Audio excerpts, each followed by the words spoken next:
With George Santos now being booted out of Congress, some Republicans are actually, apparently, looking forward to the next member that they might be able to kick out, and that is Matt Gaetz. So we're gonna have a little bit of fun with this. According to reporting, GOP lawmakers are much more, quote, excited to expel Gaetz than Santos if the House Ethics Committee releases a report that is just as damning for Gaetz as it was for the Long Island Republican.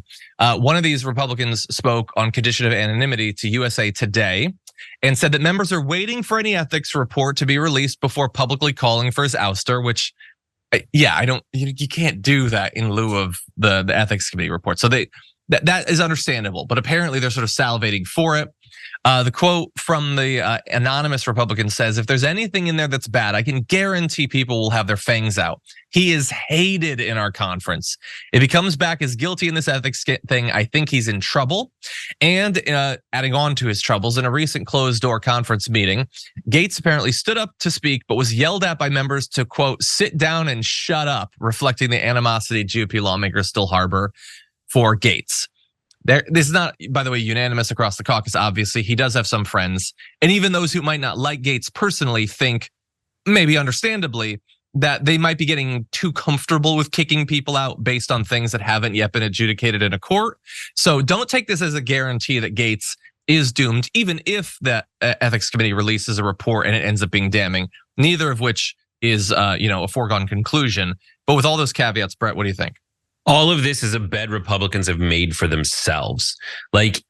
And I say that because the behavior of a Democrat in relation to all this weird, let's eat our own instinct in the Republican Party is just what Mitch McConnell did to Merrick Garland.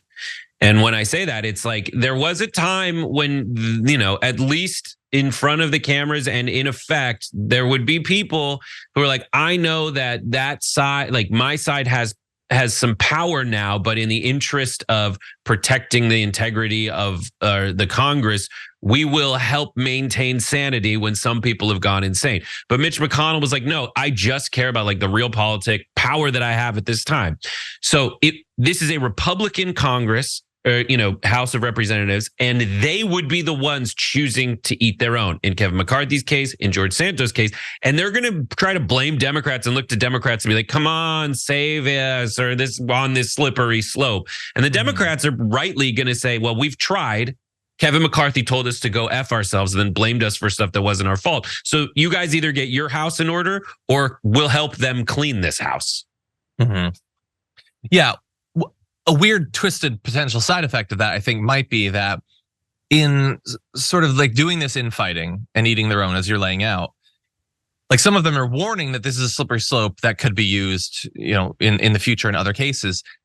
It's weird, they can be doing this and eating their own, and then eventually, with the new norm that they have created, which they've warned against but participated in, then start attacking the Democrats, which is sort of weird. Normally you'd expect, well, the Democrats have been so unfair and they've gone after the Republicans. Now it's going to be turned around on them. It doesn't even necessarily require Democratic participation in this case to normalize something that could end up hurting the Democrats. But anyway, I do want to remind you, I realize I probably should front load a little bit of this. I just assume that everybody knows the whole story of Matt Gaetz and what he is facing. But I will remind you that the House Ethics Committee is investigating a variety of different allegations, including accusations of sexual misconduct, illicit drug use, and misuse of campaign funds. The committee has reached out to at least one witness in its investigation, and a sign the panel is turning to Gaetz now. That was just a few days ago that came out and put this story back on people's radar. Again, doesn't mean that the witness is going to have damning testimony about him. Doesn't mean the witness is even going to testify. So don't get too excited. And I will remind you that the Justice Department investigated Gaetz over sex trafficking allegations, but decided not to pursue charges against him earlier this year, which does not mean that they didn't find anything. And it doesn't mean that he shouldn't be, facing charges, but they were not advocating for it. And so I don't know how excited we should be about these updates, Brett, but they're turning to him, and they did a good job at investigating Gaetz. I don't necessarily generally trust them to investigate their own, but at least in that case, they were willing to do it. And perhaps their hatred for Matt Gaetz can lead to them doing a good job once again. What do you think?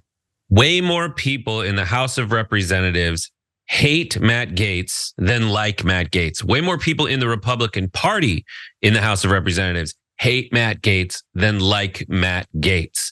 And if they're looking down the barrel of this next go around, a lot of them are like, maybe it's a split Congress anyway. Again, how much does that benefit us? How well are we using the political messaging we're able to use as the people who are able to pass stuff in the House? Is it better than having a slight, margin plus or minus and, whatever? And so that's the calculus that they're doing. Like, you only need a certain number of folks to try to get rid of him and then eventually kick him out within your own party, because the Democrats are probably going to be like, peace. Yeah. Yeah, I can't imagine. Look, they won't cross over to save him because they like him. Could they maybe cross over to save him to stop the slippery slope? No, they would have saved Santos. That worked for Santos. I'm of the opinion, but they did do that for Santos twice. But the ethics report was really damning.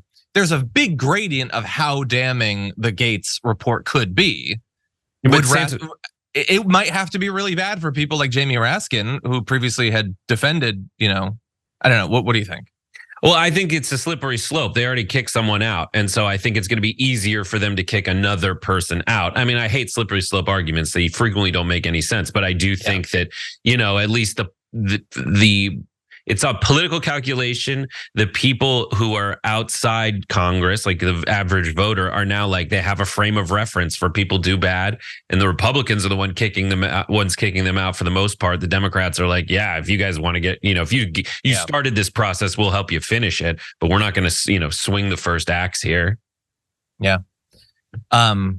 With slippery slope arguments, often the slipperiest thing is the logic. And I don't think they should. Last thing I'll say, I don't think they need to. I wouldn't kick Matt Gaetz out. I just think it's weird to kick people out in the House of Representatives and they haven't been, actually committed a crime. The only difference that they don't tell you is they say this is the first time anyone's been kicked out of Congress without committing a crime. Well, no. People have been accused of treason and kicked out without being convicted of treason. So there is a lot of treasonousness happening out there as it pertains to the peaceful transfer of power. And that's the reason that I'm more receptive to it. But like with this stuff, it's like they vote every 2 years. They're always running for Congress. And people like Madison Cawthorn have lost their seat as a result of this. Maybe Lauren Boebert's next if they're too toxic for their own districts. Yeah. The only thing I would potentially throw out is a thing for people to consider. You talked about, the treason as a possible thing that would change your mind on this.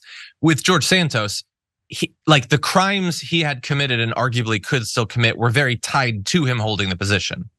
Like him still being in Congress allows him to steal more money from his donors, whereas I don't know that the same argument necessarily could be said about Matt Gaetz. The crimes he's committed aren't necessarily intrinsically tied to his continued presence in Congress.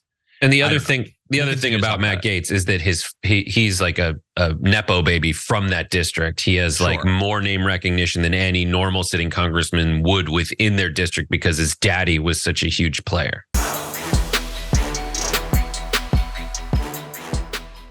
For more political news breakdowns, interviews, stories of activism, and me trying my hardest to care about the occasional big celebrity news story, subscribe to our YouTube channel at youtube.com/The Damage Report. And you can ring the bell wherever it is so you don't miss anything.